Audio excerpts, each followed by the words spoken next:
Très gros poisson, belle touche, très gros poisson. Wow. Wow. Oh, super. Oh, j'arrive pas à le décoller. J'arrive pas à le décoller. Il faut pas qu'il casse. Waouh. Wow. Incontestablement, c'est un gros pagre. Mais j'arrive pas à le décoller. J'arrive pas. Il prend du fil. Ah, c'est un gros poisson. Pas que je le perde. Pas que je le perde. Ah, le combat va être long. Waouh.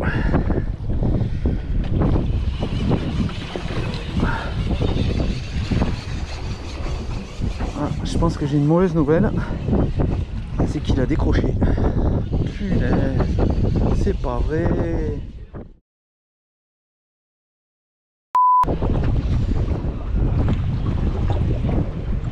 Allez. Je pense que c'est un 2 kg. Ça va être un 2 kg.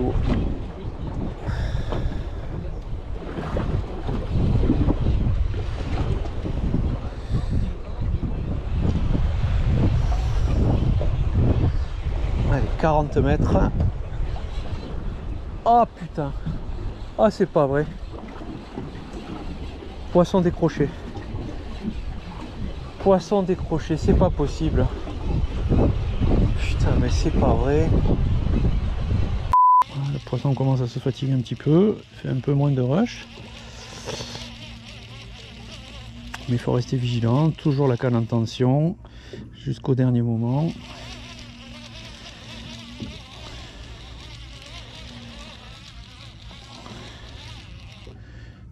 Voilà, parce qu'il peut se décrocher bien sûr à n'importe quel instant.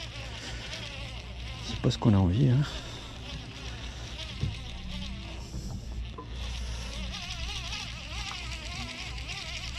Et c'est ce qui s'est passé, je pense. J'ai l'impression que je sens plus rien.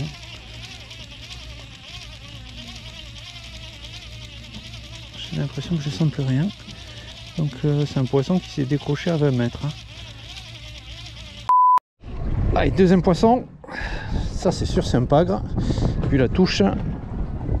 Voilà. Oh merde.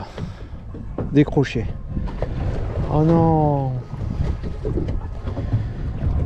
Non, non, non, non, non, non, non, j'ai pas envie de ça. Waouh. Bon. Ah, j'aime pas ça du tout. Bon, tant pis. Tant pis, tant pis.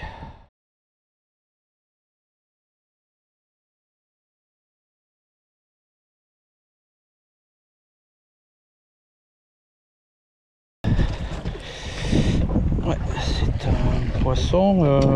Ah ben voilà. C'est un poisson qui méritait d'arriver à l'épuisette. Il s'est décroché dans l'épuisette. Donc là pour le coup on a du bol. Hein. Oh, il n'a pas cassé d'hameçon. Ah, superbe. Magnifique. Ben, je crois qu'il s'est décroché dans l'épuisette. Hein. Je crois qu'il s'est décroché dans l'épuisette. Wow. Voyons. Attends, j'ai du mal à le manœuvrer. Et ben oui, il s'est décroché à l'épuisette. Ça fait 2 fois ce soir. Bah, écoutez, des fois j'ai pas de chance, mais là j'ai vraiment de la chance. Hein. Waouh!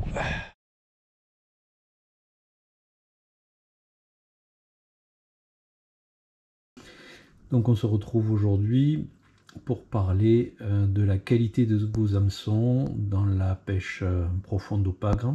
Donc le pagre a une bouche très puissante, cartilagineuse, et il faut des hameçons qui ont une vitesse de pénétration dans la bouche extrêmement rapide, donc des hameçons très affûtés, très pointus, pour pas décrocher ces poissons sur les 120 ou 130 mètres de remontée, ce qui m'est arrivé de multiples fois.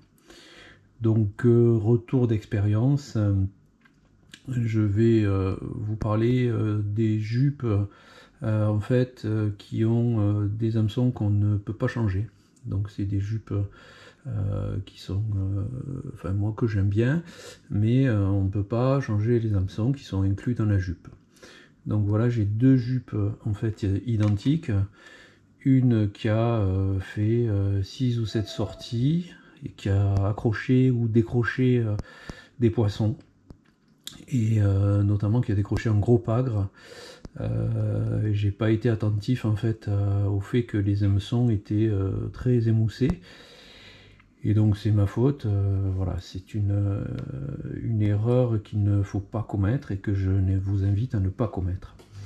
Alors pour voir si vos hameçons sont de bonne qualité ou s'ils sont affûtés et pas émoussés par les attaques de poissons ou par le frottement au fond, il suffit de, sans appuyer, de faire glisser votre hameçon sur votre ongle en fait, et on voit que cet hameçon en fait n'accroche pas. Voilà. Donc à la différence d'un hameçon de jupe neuve qu'on va tester, voilà, celui-là il n'a jamais vu l'eau. On voit que sans appuyer l'hameçon, voilà, si vous essayez de faire glisser, il se met dans votre ongle. Donc là c'est un hameçon qui est très affûté, prêt à pêcher. Alors quand vous avez ce genre de configuration avec des hameçons que vous ne pouvez pas changer, écoutez, il n'y a qu'une solution, il faut les affûter. Alors les pêcheurs d'eau douce, notamment la carpe, ou les pêcheurs moucheurs ont l'habitude d'affûter leurs hameçons en mer. C'est vrai qu'on n'a pas l'habitude d'essayer d'entretenir ces hameçons et de les faire durer le plus longtemps possible. Donc c'est des hameçons qui sont forts de fer, très haute teneur en carbone, mais ils ont été émoussés par les attaques de poissons. Donc en fait, il suffira d'investir dans une petite lime à poisson, une petite lime à hameçon, et de vérifier régulièrement la qualité de vos hameçons, notamment pour leur piquant.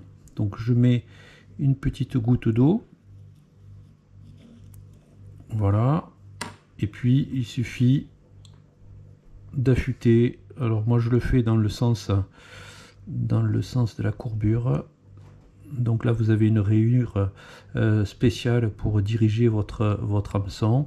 Donc voilà, vous remontez 5-6 fois sans trop appuyer, en mettant une petite angulation votre hameçon. Voilà, vous pouvez le faire de façon inclinée. Voilà, qui peut le plus, peut le moins. Voilà. Et après vous testez votre hameçon sur votre ongle, toujours pareil. Et donc là vous voyez qu'en fait il se fige complètement sur votre ongle, donc il est bien affûté. Cette manœuvre, vous pouvez le faire également sur d'autres types d'hameçons, des hameçons que vous pouvez changer évidemment.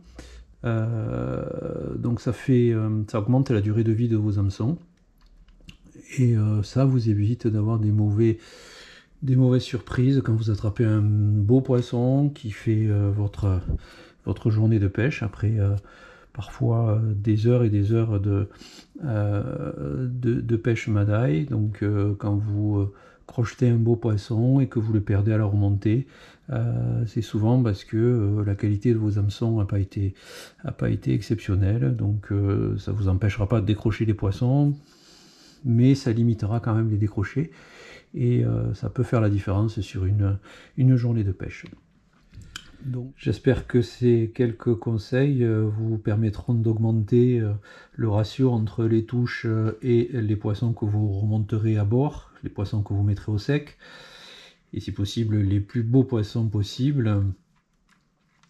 Donc nous nous retrouvons quant à nous sur de futures vidéos avec la saison automnale qui avance, sur sûrement d'autres techniques de pêche.